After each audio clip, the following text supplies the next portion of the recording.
EPFO section 14ஏசி அப்புறம் section 14பி இந்த ரெண்டுத்துலேயுமே ரெண்டு முக்கியமான ஸ்பெஷல் அப்டேட் வந்திருக்கு. அது என்னென்னு பார்க்கலாம். வெல்கம் பேக் கரிமா வெடித்திரு. ஃபஸ்ட்டு இந்த ஸ்பெஷல் செக்ஷன் 14ஏசின்னா என்ன, இதுக்கு முன்னாடி அது எப்படி இருந்துச்சு, இப்போ இதில் என்ன அப்டேட் வந்திருக்குன்னு பார்க்கலாம்.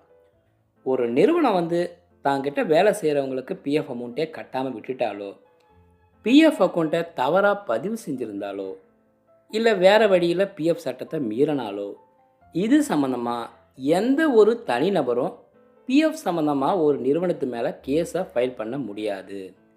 அதே மாதிரி எந்த ஒரு கோர்ட்டும் பிஎஃப் சம்மந்தமாக தானாக முன் கிரிமினல் கேஸை அந்த நிறுவனத்து மேலே ஃபைல் பண்ணுறதுக்கு பவர் கிடையாது. அப்படி ஒரு நிறுவனத்து மேலே கிரிமினல் கேஸை ஃபைல் பண்ணணும் அப்படின்னா பிஎஃப் இன்ஸ்பெக்டர் ஒரு பேப்பரில் அந்த நிறுவனத்தை பற்றி எழுத்துப்பூர்வமான ரிப்போர்ட்டை எழுதி கொடுக்கணும். அந்த ரிப்போர்ட்டை டெல்லியில் இருக்கிற சென்ட்ரல் ப்ராவிடென்ட் ஃபண்ட் கமிஷனருக்கு அனுப்பி அவர் அப்ரூவல் கொடுத்தா மட்டும்தான் அந்த நிறுவனத்து மேலே கேஸை ஃபைல் பண்ண முடியும். அதுவும் கீழ்கோர்ட்டில் இந்த கிரிமினல் கேஸை நடத்துறதுக்கு அதிகாரம் கிடையாது. First class magistrate, presidency magistrate இவங்ககிட்ட தான் இந்த கேஸை நடத்த முடியும். இதுதான் இது வரைக்கும் இருந்த ப்ராசஸ். ஆனால் இப்போது இந்த ஸ்பெஷல் செக்ஷனில் என்ன அப்டேட் வந்திருக்குன்னா, டெல்லியில் இருக்கிற சென்ட்ரல் ப்ராவிடென்ட் ஃபண்ட் கமிஷனருக்கு இருந்த அதிகாரத்தை இப்போது ஒவ்வொரு மாநிலத்திலையும் இருக்கிற ரீஜனல் ப்ராவிடென்ட் ஃபண்ட் கமிஷனருக்கும் சேர்த்து பகிர்ந்து கொடுத்துருக்காங்க.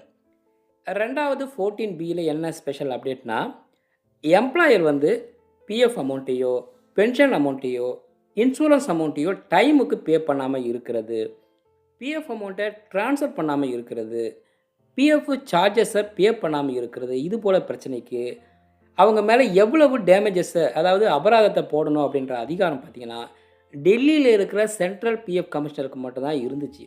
ஆனால் இந்த மத்திய அரசு கொடுத்துருக்கிற நோட்டிஃபிகேஷன் மூலமாக இனிமேல் additional central provident fund commissioner, regional provident fund commissioner, assistant provident fund commissioner இவங்க எல்லாருக்குமே இந்த அதிகாரத்தை சேர்த்து கொடுத்துருக்காங்க.